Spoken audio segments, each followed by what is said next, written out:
Hidden among the dirt footpaths of Dzaleka refugee camp is a modest business that struck a chord worldwide. Most welcome. It's here that Patron painstakingly carves out his handmade guitars. Is the famous guitar maker in the eastern part of Congo, Mr. Mugomoka Biamungu Chiboza. I love this man. I asked him if he can teach me how to make guitar.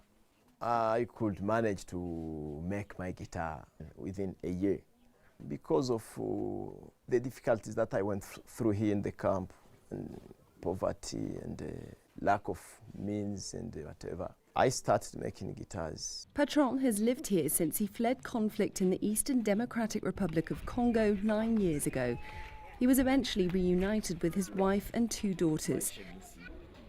Confined to the camp, his craftsmanship gave him an economic lifeline.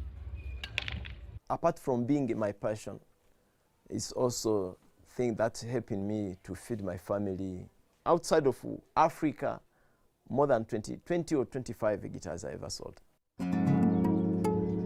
We meet a customer and fan of Patron's guitars. I was actually amazed because I had not seen somebody who makes guitars like by hand, you know. Just from the word go, I said, no, I'm gonna have my own, yeah. Refugees here in Dzaleka are almost entirely dependent on aid. Last year, food rations were cut, which means many are struggling to make ends meet. International aid organisations agree that there could be more success stories like Patron's, but their movement's restricted and they often lack the start-up capital. The refugee law in Malawi, it restricts refugees only to stay in the camp. They are not allowed to stay outside the camp. Refugees are supposed to be allowed to go and do anything which is productive to them.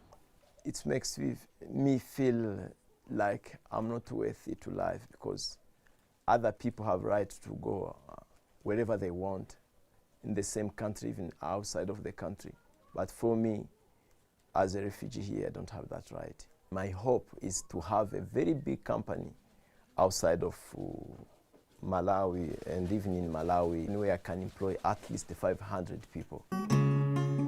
By training up apprentices, Patron hopes to inspire other refugees to dream beyond the camp's borders. Clementine Logan, CCTV, Dzaleka, Malawi.